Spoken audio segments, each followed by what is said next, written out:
आज हम करेंगे problem for practice based on the superposition principle. और ये जो प्रॉब्लम फॉर प्रैक्टिस है वो है एस एल अरोरा की बुक से, यानी कि आप एस एल अरोरा की बुक में जो टॉपिक है ना द सुपरपोजिशन प्रिंसिपल, उसके बाद जो न्यूमेरिकल्स दिए हुए हैं, पहले एग्जांपल्स दिए हुए हैं फिर उसके बाद दी हुई हैं प्रॉब्लम्स फॉर प्रैक्टिस, तो वहां से हम इन न्यूमेरिकल्स को डिस्कस कर रहे हैं। ठीक है, तो स्टार्ट करते हैं।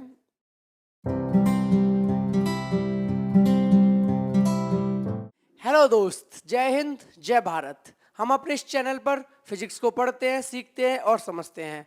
हमारा फर्स्ट क्वेश्चन है 10 positively charge particle are kept fixed on the X axis. हमारे पास 10 पॉजिटिवली चार्ज पार्टिकल है, एक्स एक्सिस पर फिक्स्ड है। तो सबसे पहले मैं एक्स एक्सिस बना लेता हूँ। ठीक है, मैंने एक एक्स एक्सिस बनाई और इन्होंने बोला है कि हमारे पास 10 पॉजिटिवली चार्ज पार्टिकल है और कितने डिस्टेंस पर रखे हुए हैं वो भी इन्होंने बता दिया है। Placed at a X equal to 10 centimetre या 20 या 30 100, यानी ये 10 पार्टिकल्स है। पहला पार्टिकल रखा है 10 सेंटीमीटर दूर, दूसरा पार्टिकल रखा है 20 सेंटीमीटर दूर, तीसरा पार्टिकल रखा है 30 सेंटीमीटर दूर and so on. 10th particle रखा हुआ है 100 सेंटीमीटर दूर।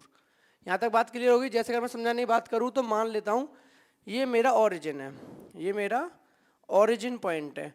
तो इन्होंने बोला कि पहला पार्टिकल यहाँ रखा हुआ है, यानी कि Q1 यहाँ रखा हुआ है, जिसका डिस्टेंस कितना बोल रहे हैं ये 10 सेंटीमीटर। ठीक है, और नेक्स्ट 10 सेंटीमीटर पर यहाँ से Q2 पार्टिकल है जो कि फिर नेक्स्ट 10 पर है, यानी ओरिजिन से कितना हो गया 20 सेंटीमीटर ऑब्वियसली। ठीक है, तो हर 10-10 सेंटीमीटर दूर पर क्या रखे हुए हैं, पार्टिकल रखे हुए हैं। फिर यहाँ पर Q3 डॉट डॉट डॉट यहाँ पर रखा हुआ है मान लो Q10। यहाँ तक बात क्लियर है।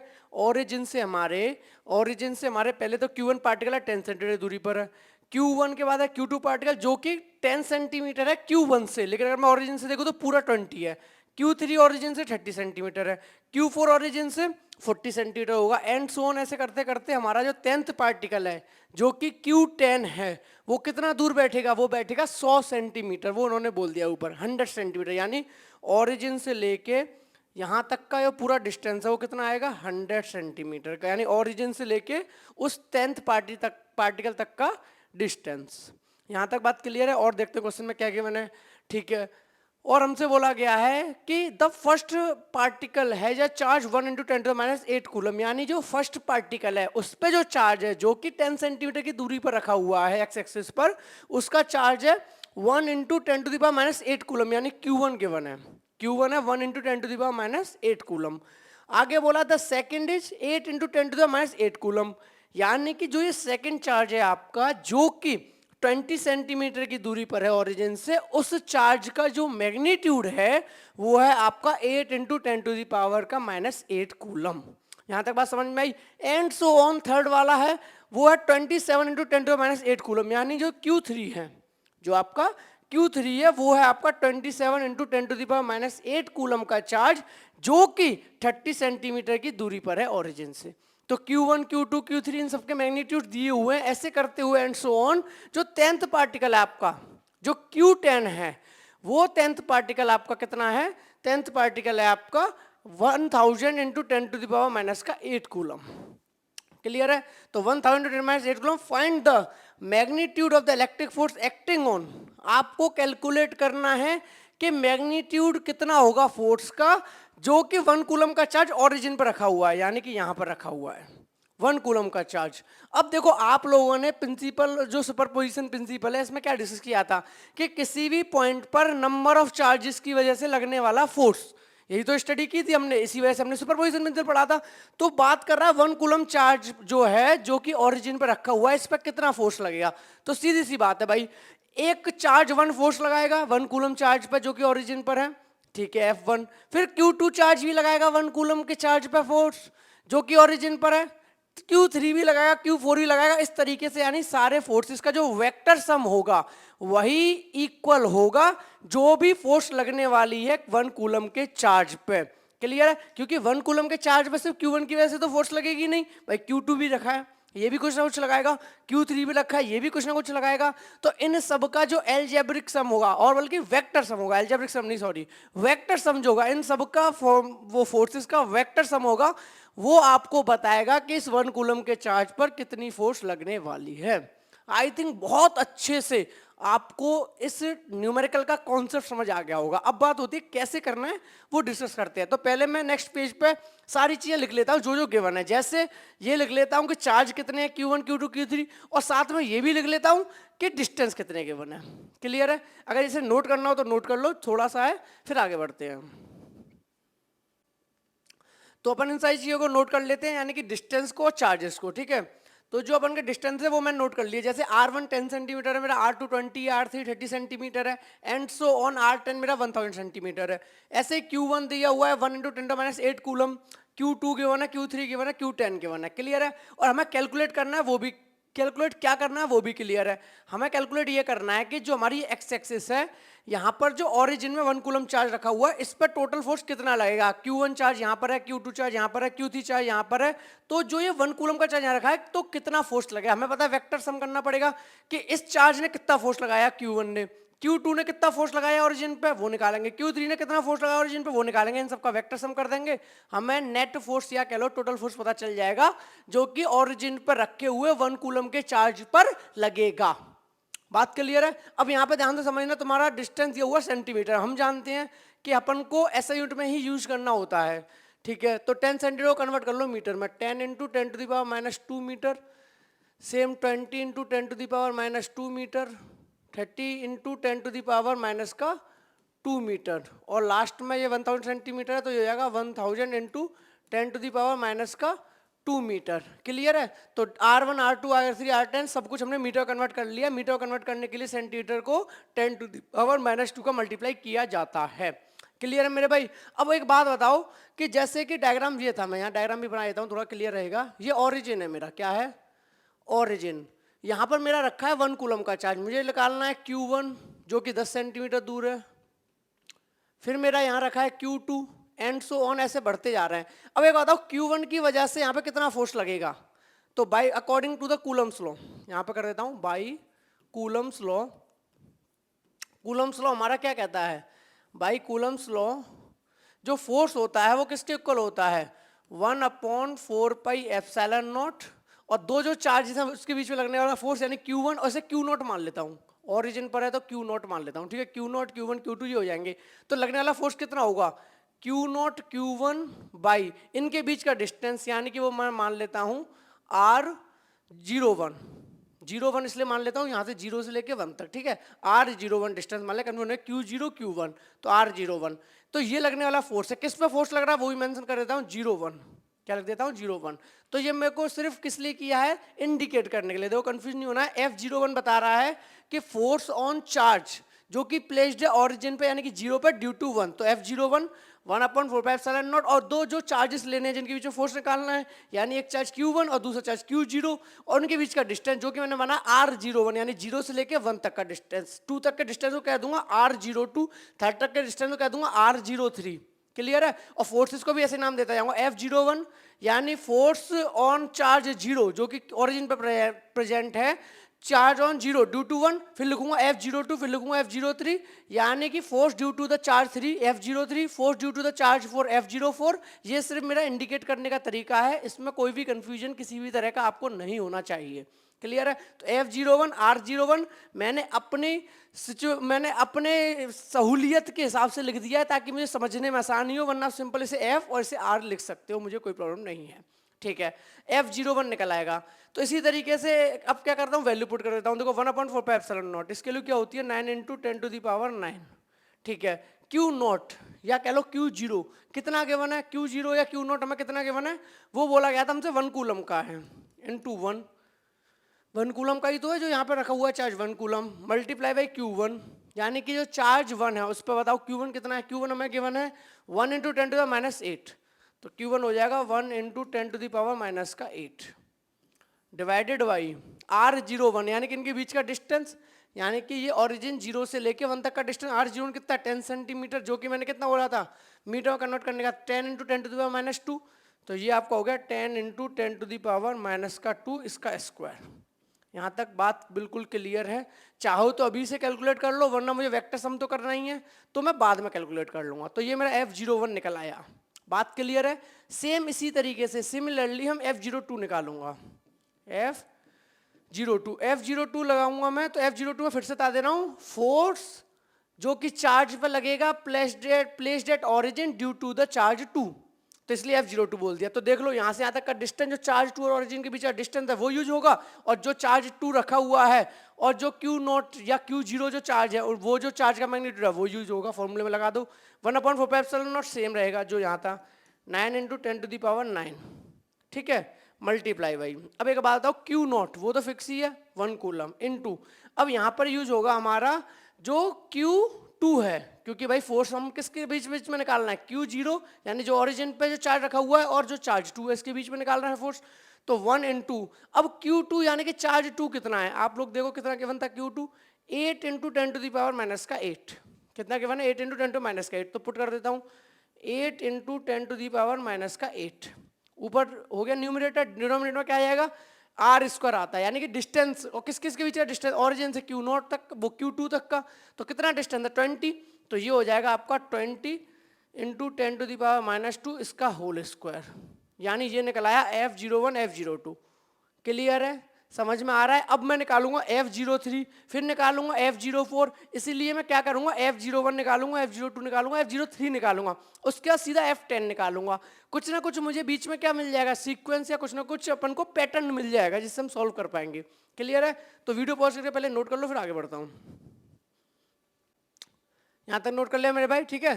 तो अब हम आगे करेंगे, so net force due to the 10 charges, so net force, अब हम नेट फोर्स निकालेंगे ओरिजिन पर due to the 10 charges, due to the 10 charges, जो ये 10 चार्जेस है, इन 10 चार्जेस की वजह से जो नेट फोर्स है वो मेरी कितनी होगी, बात क्लियर है। तो so net force due to the 10 charges. अब एक बात बताओ, टोटल फोर्स मैंने मान ली F लगेगी, कितनी लगेगी, F वेक्टर।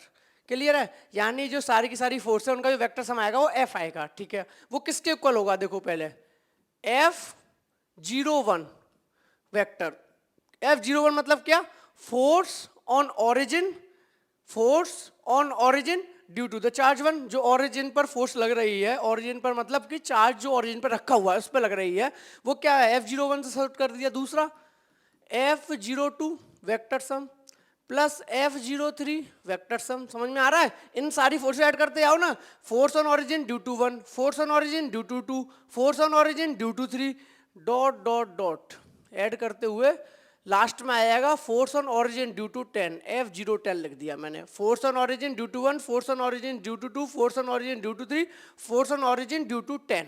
इन सब का जो वेक्टर सम आएगा वो हमें बताएगा टोटल फोर्स कितनी लग रही है। बात क्लियर है मेरे भाई, ठीक है। अब एक बात बताओ, F01 कितना आया था, याद करो, 1 वो सीधी वैल्यू पुट कर देता हूँ, ठीक है, फिर से फॉर्मूला नहीं लगाऊंगा क्योंकि मैंने वहां पे कैलकुलेट कर लिया था। तो ध्यान से समझना क्या आएगा, F01 मेरा आएगा F वेक्टर इक्वल्स टू 9 × 10⁻⁹, ठीक है। ये तो 1/4πε0 की वैल्यू थी। Q1 था, Q1 कितना था, देखो नोटबुक लेके बैठा करो, मैंने पहले ही बोला हुआ, चेक करो Q1 कितना था। जो Q1 था मेरा वो गिवन था यहाँ पर 1 × 10⁻⁸, कितना था, 1 × 10⁻⁸, ठीक है, इनटू, और जो एक और Q0 था वो तो 1 था, चलो 1 पुट कर दिया। दूसरा R², डिस्टेंस कितना था, 10 सेंटीमीटर, यानी कि 10 × 10⁻⁻2 का होल स्क्वायर, ये मेरा आ गया F01। बात क्लियर है यहाँ तक, ऐड। अब किसको मैं ऐड करूंगा, F02 को। F02 का सेम कॉन्सेप्ट है, 9 × 10⁻9 तो सेम रहेगा, ठीक है, मल्टीप्लाई। अब एक तो चार्ज जो Q0 पर है, Q0 तो सब में कॉमन ही आ रहा है, 0 0, वो तो 1 कूलम का ही है, जिसके बीच में फोर्स लग रही है उसमें से एक चार्ज तो 1 कूलम भी है, तो 1 लगा दिया, मल्टीप्लाई भाई। जो Q2 चार्ज है वो कितना है, वो है 8 × 10⁻⁻8। एक बार देख लेता हूँ फिर भी, कितना है, 8 × 10⁻⁸ कूलम। तो यहाँ पे मैं वैल्यू पुट कर देता हूँ, 8 × 10⁻⁸ कूलम डिवाइडेड बाई, फिर से क्या आएगा नीचे, डिस्टेंस, यानी F02, यानी जो ओरिजिन से लेके चार्ज 2 तक का जो डिस्टेंस है वो आएगा, कितना डिस्टेंस है, 20 × 10⁻⁻2 का होल स्क्वायर। बात क्लियर है, प्लस सेम अब मैं क्या करूँगा, F03 निकालूंगा, ठीक है, F03 और निकालता हूँ, फिर मैं डॉट डॉट डॉट करके सीधा F10 पे पहुँचूंगा। F03 मेरा कितना आएगा, ध्यान से समझो, 9 × 10⁻9 एज इट इज रहेगा, इनटू एक तो चार्ज 1 कूलम का ही है, ठीक है, इनटू एक तो मेरा 1 कूलम का चार्ज है, दूसरा जो कि Q3 है, Q3 कितना गिवन है देखो ध्यान से, Q3 गिवन है 27 into 10 to the power minus का 8 कूलम। कितना? 27 into 10 to the power minus का 8 कूलम। तो वैल्यू पुट करता हूं,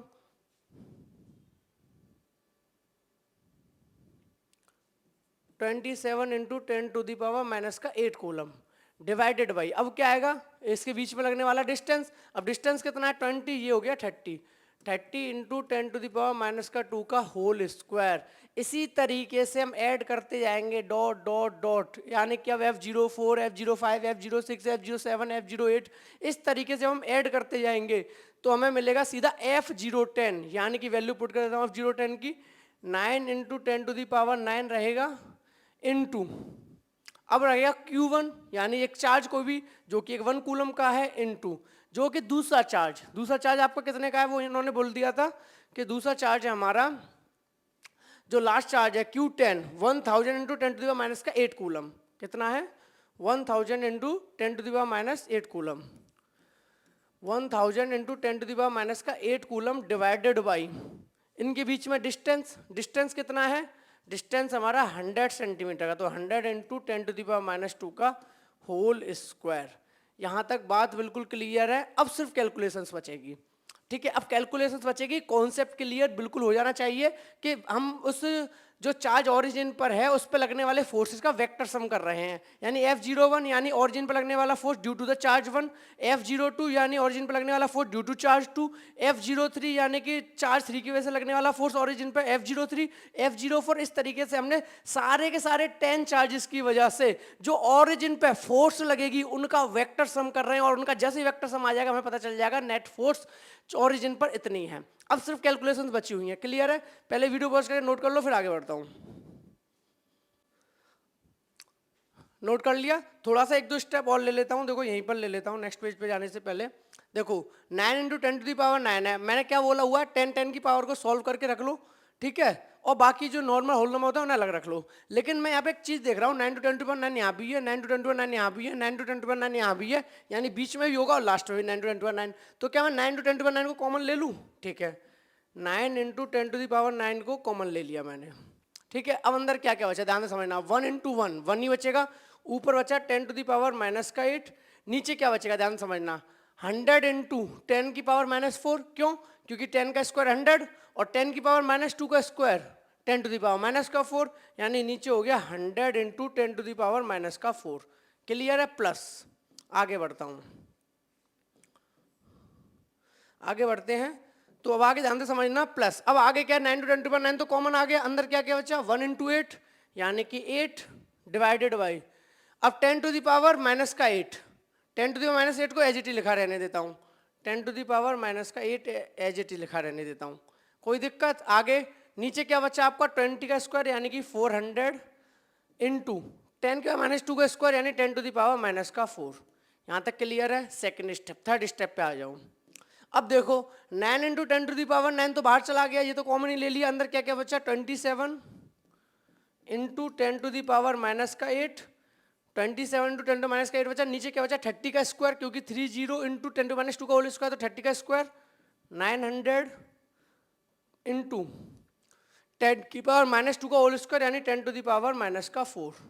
क्लियर है? आगे डॉट डॉट डॉट करेंगे तो हमें लास्ट में अब क्या करना है सीधा, जो कि हमारा ये वाला F10, तो ये 9 टू 10 टू 9 कॉमन चला गया, यहाँ से अंदर क्या बचा 10 टू द पावर 3 और 10 टू द माइनस 8, तो यहीं पे सॉल्व कर लेता हूँ। 10 टू द पावर 3 और 10 टू द माइनस 8 कितना बचेगा 10 टू द पावर माइनस का 5, क्योंकि माइनस का 8 है प्लस का 3 है, तो यहाँ बचा 10 टू द पावर माइनस का 5, नीचे बचेगा आपका 100 का स्क्वायर, 100 का स्क्वायर बोले तो 10 टू द पावर 4, 100 का स्क्वायर बोले तो 10 टू द पावर 4। यार भाई वही क्लियर है ना, 100 इंटू 100 क्या होता है, 2 जीरो, 2 जीरो और आ जाएंगे, तो 100 इंटू 100 यानी 4 जीरो मिल जाएंगे 10,000, तो उसे हम क्या लिख सकते हैं 10 टू द पावर 4, तो इसलिए 10 टू द 4 लिख दिया into 10 to the power minus का 4, ये हो गया 10 टू द पावर 4 और ये हो गया 10 टू द पावर माइनस का 4, नीचे वाला तो आपका 1 ही हो जाएगा। यहाँ तक क्लियर है? Bracket close. क्लियर है? अब आगे हम सॉल्व करेंगे इसको फर्दर, तो इसको नोट कर लो फिर हम आगे सॉल्व करते हैं। ठीक है मेरे भाई, यहाँ तक नोट कर लिया? तो अब देखो आगे बढ़ते हैं। अब क्या करना है अपन को, अब इसको सिर्फ कैलकुलेट करना है। अब अपन को कॉन्सेप्ट तो क्लियर हो गया, सिर्फ इसकी कैलकुलेशन करनी है, तो इसको आगे मैं लिख लेता हूँ। F vector equals to 9 to 10 to the power 9 10 to minus 8 जो वो था वही मैंने नोट कर लिया, ठीक है। अब इसको क्या करना है, सिर्फ मुझे कैलकुलेट करना है। अब आप कैलकुलेशन पे ध्यान दो, क्योंकि आपको कहीं ना कहीं जो प्रॉब्लम आती है वो कैलकुलेट करने में ही आती है बीच में, ठीक है। अब ध्यान से समझना, स्टेप बाय स्टेप। एफ निकालना है मुझे, तो मैं क्या करूंगा, देखो 9 इंटू 10⁻9, ये तो मैं बाहर ही लिखा रहने देता हूँ एज इट इज। अब देखो नीचे सॉल्व करो, 10⁻2 है और 10⁻⁻4 है, तो 10⁻2 और 10⁻⁻4 कितना हो जाएगा, 10⁻⁻2। अब 10⁻⁻2 जब ऊपर जाएगा तो बन जाएगा 10⁻2। देखो इतना तो आपको खुद से करना पड़ेगा, ठीक है। ये मैं डायरेक्ट करूंगा थोड़ा सा, देखो 10 टू यहाँ पे करके दिखा देता हूँ बस। 10⁻⁻8 है, नीचे क्या है 10⁻2 और 10⁻⁻4। 10⁻2 इंटू 10⁻⁻4, देखो ये क्या हो जाएगा, ये हो जाएगा 10⁻⁻8, नीचे हो जाएगा 2-4 यानी 10⁻2। और हम जानते हैं जब ये ऊपर जाएगा तो 10⁻2 क्या हो जाएगा, 10⁻2 प्लस का, यानी ये हो जाएगा 10⁻8 इंटू 10⁻2। तो जब हम इसे सॉल्व करेंगे तो क्या हो जाएगा, माइनस प्लस माइनस यानी 10⁻⁻6 आ जाएगा। ये बात क्लियर है। तो अब मैं जो ये वाली प्रोसेस होती है ना, इसको थोड़ा सा डायरेक्ट करूंगा, तो मैं उम्मीद करता हूँ आपको क्लियर हो जाना चाहिए कि मैं किस तरीके से सॉल्व कर रहा हूँ, ठीक है। रफ करता हूँ उसे, फिर आगे बढ़ता हूँ।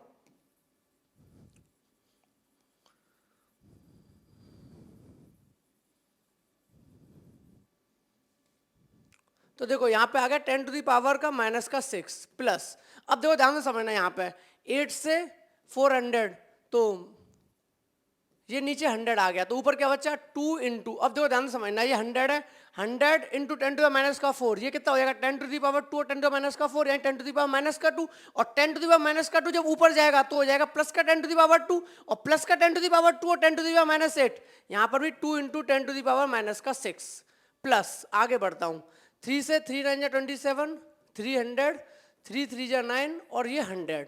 यहाँ पे भी फिर से वही कॉन्सेप्ट आ गया, 100 इंटू 10⁻4 यानी 10⁻2 हो जाएगा, और 10⁻2 जो ऊपर जाएगा तो 10⁻+2 और -8 + 2 10⁻6 यानी कि 3 इंटू 10⁻6 प्लस। आगे बढ़ते जाएंगे, ठीक है। अब लास्ट में हमारा क्या बचेगा, यहाँ पे हमारा बचेगा, देखो 10⁻4 से ये तो कट ही गया, यहाँ बचा 10⁻5।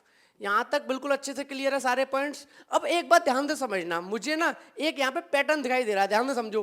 10⁻6 इसे इंटू 1 लिख लेता हूँ, 1 into 10⁻6 plus 2 into 10⁻6 plus 3 into 10⁻6। तो मुझे लग रहा है कि आगे भी यही होगा, 4 इंटू 10⁻6, 5 इंटू 10⁻6। अब आप कहोगे सर यहाँ तो नहीं दिख रहा 10⁻5 है, तो एक काम करो, कैसे बना सकता हूँ मैं 10, क्योंकि देखो फर्स्ट वाले में 1 का मल्टीप्लाई हो रहा है, चार्ज 2 में 2 का मल्टीप्लाई हो रहा है, चार्ज 3 में 3 का मल्टीप्लाई हो रहा है, तो जो 10th चार्ज है तो मैं उम्मीद कर रहा हूँ कि वहां पर 10 का मल्टीप्लाई हो रहा होगा। तो एक काम करो, मैं समय एक चीज तो अलाउ करता है ना, जितना मल्टीप्लाई करो उतना डिवाइड कर सकते हो, वही काम कर देता हूँ। एक काम करो, मैथ्स के ही हिसाब से जितना मल्टीप्लाई करूंगा उतना डिवाइड कर देता हूँ। अब देखो ध्यान से समझना, मैंने यहाँ पर 10 का मल्टीप्लाई कर दिया और 10 का डिवाइड कर दिया, किसी को कोई दिक्कत तो नहीं है ना। अब देखना क्या बन जाएगा, अब ध्यान से समझना, F vector equals to 9 into 10⁻9 as it is लिखा हुआ है, ठीक है। अब 1 into 10⁻6, 1 into 10⁻6 plus 2 into 10⁻6 plus 3 into 10⁻6 plus. तो मैं उम्मीद कर रहा हूं कि जैसे मैंने 1 तो मैं लगा ही सकता हूं, किसी चीज में 1 का मल्टीप्लाई करने में तो कोई रोक ही नहीं सकता, क्योंकि 1 का मल्टीप्लाई करने पे वो चीज इटसेल्फ खुद आ जाती है, तो यहाँ तो कोई प्रॉब्लम थी नहीं। यहाँ देखता हूँ, अब देखो ध्यान से समझना कि 10 को तो एज इट इज लिखा रहने दो, 10 की पावर 1 है, ऊपर 10 की पावर -5 है, जब ये ऊपर जाएगा तो ये भी माइनस का 1 बना देगा, तो -5 और -1 ऐड करके कितना हो जाएगा 10⁻⁻6, और वो वाला 10 एज इट इज लिखा रहने दो। आई बात समझ में, ये वाला 10 जो न्यूमरेटर है वो तो एज इट इज लिखा रहा, जो डिनोमिनेटर में 10 है वो 10⁻1 है। अब 1 पॉजिटिव है, जब ऊपर जाएगा तो पावर नेगेटिव होगी, और -5 और -1 10⁻6 हो जाएगा। तो आपको पैटर्न दिख गया कि 1 into 10⁻6 plus 2 into 10⁻6 plus 3 into 10⁻6 dot dot dot 10 into 10⁻6। यहाँ से मैं क्या कर सकता हूँ, 10⁻6 को कॉमन ले लेता हूँ। तो ध्यान से समझना कि 4 इक्वल्स टू 9 इंटू 10⁻9 तो लिखा हुआ था, मैंने 10⁻6 को क्या ले लिया, कॉमन ले लिया। अंदर क्या बचा 1 plus 2 plus 3 plus dot dot dot plus 10, बचा कि नहीं बचा। अब सिंपल सॉल्व हो गया, अब तो कुछ बचा ही नहीं कैलकुलेशन में। तो देखो F equals to 9 into 10⁻9 positive है, और माइनस का 6 कितना बचा 10⁻3, क्योंकि 9 - 6 3 अंदर। अब 1 प्लस 2 प्लस 3 प्लस 4 प्लस 5 इनको ऐड कर लो। इसका एक फॉर्मूला भी है, मैथ्स में शायद आपने छोटी क्लास में पढ़ा हो, वो फॉर्मूला कुछ ऐसे होता है, यहाँ पे करके दिखा देता हूँ। n/2 फर्स्ट नंबर 1 प्लस, क्योंकि कंसेक्यूटिव नेचुरल नंबर है 1 2 3, लास्ट नंबर 10। कुछ ऐसे होता था, n होता था जितने आपके नंबर हैं। तो यहाँ पे आपके नंबर कितने हैं, नंबर हैं आपके 10, तो यहाँ मेंशन कर दो 10। ठीक है, कंफ्यूज नहीं होना है, मैं नहीं कह रहा फॉर्मूला लगाओ, सिंपल ऐड कर लो। 1 + 2 3, 3 + 3 6, 6 + 4 10, 10 + 5 15, 15 + 6 22, ऐसे कर करके बढ़ते जाओ। 22 + 7 फिर जो आएगा उसमें 8, फिर उसमें 9, फिर उसमें 10, इनको ऐड करना है, बात खत्म। ये तो बस मैं बता रहा हूँ कि फॉर्मूला होता है n/2 और जो फर्स्ट नंबर और लास्ट नंबर है उसका सम। तो जब इसको सॉल्व करेंगे तो ये हमारा आ जाएगा 11 110/2 यानी कि 55। या मैं ऐसे कह सकता हूं कि इन सबको सम कर लो, आपको इनका सम 55 मिलेगा। क्लियर है? तो इनका सम लिख देता हूं, 55 आ गया। ठीक है, अब तो बस सॉल्व हो गया, अब तो कुछ बचा ही नहीं इसमें। ठीक है, तो जब इसको ऐड किया तो 55 आ गया, तो ये हमारा बना 55। ठीक है, तो 55, तो अब आगे क्या कर सकता हूं मैं, इक्वल्स टू यहीं पर कर देता हूं। तो 9 × 10⁻³ × 50, 9 × 55 कर दो। 9 × 55 कितना होगा, 55 × 9 करो, 495, यानी कि ये हो गया मेरा 495 इंटू का 10⁻³ जो टोटल फोर्स आ गया न्यूटन में। 495 इंटू 10⁻³ न्यूटन का फोर्स हो गया। क्लियर है? अगर इसे स्टैंडर्ड फॉर्म में लिखना है तो क्या करूं, यहाँ पे डेसिमल लगा देता हूं। अब यहाँ पे डेसिमल लगाऊंगा तो मतलब क्या है, जितना यहाँ पे 100 का डिवाइड करूंगा तो 100 का क्या करना पड़ेगा, मल्टीप्लाई। तो ये बन जाएगा मेरा 4.95, 100 का डिवाइड हो गया 10⁻³ और 10⁻², तो मल्टीप्लाई होकर वो हो जाएगा 10⁻5 न्यूटन। तो क्लियर है? या तो कहो मेरा आंसर है 495 इंटू 10⁻³ न्यूटन, कोई प्रॉब्लम नहीं है। अगर उसे स्टैंडर्ड फॉर्म में लिखना है तो लिखो 4.95 इंटू 10⁻5 न्यूटन, यानी कि ये आपकी टोटल फोर्स है जो कि ऑरिजिन पर रखे हुए 1 कूलम के चार्ज पर लग रही है, due to the charge 1, charge 2, charge 3, charge 4, charge 5, charge 6 ... charge 7।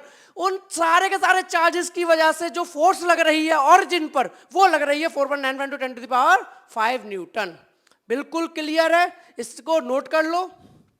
ठीक है, अब नोट कर लिया होगा आपने। आई होप आपको कॉन्सेप्ट क्लियर हो गया होगा। फिर भी कोई डाउट रह गया हो तो कमेंट सेक्शन में कमेंट करके मुझे बता सकते हैं। मिलते हैं फिर अपन नेक्स्ट वीडियो में अपने नए न्यूमेरिकल के साथ। Thank you so much.